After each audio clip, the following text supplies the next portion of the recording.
તો ગુજરાતભરમાં ખાડા નીલી લોકો પરેશાન છે, પરેશાની ભોગવી રહ્યા છે। અનેક જગ્યાએ અકસ્માતના બનાવ પણ બનતા હોય છે। ત્યારે હવે ખરાબ રોડ રસ્તાને લઈ આમ આદમી પાર્ટીએ પણ અભિયાનની શરૂઆત કરી છે। આપનું રોડ બનાવો જિંદગી બચાવો સપ્તાહ અભિયાન હવે શરૂ થઈ રહ્યું છે। આપના સંગઠન મંત્રી મનોજ સોરઠિયાની આગેવાનીમાં આ અભિયાન થઈ રહ્યું છે।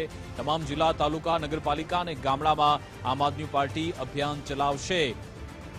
14 સપ્ટેમ્બરથી 20 સપ્ટેમ્બર સુધી આમ આદમી પાર્ટી આ અભિયાન ચલાવનાર છે। રાજ્યભરમાં રોડ રસ્તાને લઈ આમ આદમી પાર્ટી એક અનોખું અભિયાન શરૂ કરવા જઈ રહી છે, જેમાં અલગ અલગ જગ્યાએ રોડ રસ્તા પૂરવામાં આવશે, તે મરમ્મત કરવામાં આવશે। રોડ બનાવો જિંદગી બચાવો સપ્તાહ અભિયાન આમ આદમી પાર્ટી ઉજવવા જઈ રહી છે। સંગઠન મંત્રી મનોજ સોરઠિયાની આગેવાનીમાં આ અભિયાન ચાલનાર છે।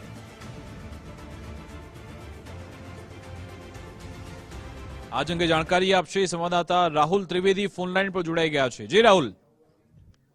बिल्कुल जे प्रकारे ચોમાસાની અંદર રાજ્યના રોડ રસ્તાઓ જે ખરાબ થયા હતા તેને લઈને આમ આદમી પાર્ટી દ્વારા રાજ્યવ્યાપી અભિયાન જે છે એ 14 સપ્ટેમ્બર એટલે કે આવતીકાલથી શરૂ કરવામાં આવશે અને 20 સપ્ટેમ્બર એટલે કે એક સપ્તાહ સુધી આ અભિયાન છે જેનું નામ આ લોકોએ આપવામાં આવ્યું છે કે રોડ બનાવો જિંદગી બચાવો સપ્તાહ અભિયાન જે છે શરૂ કરવામાં આવશે।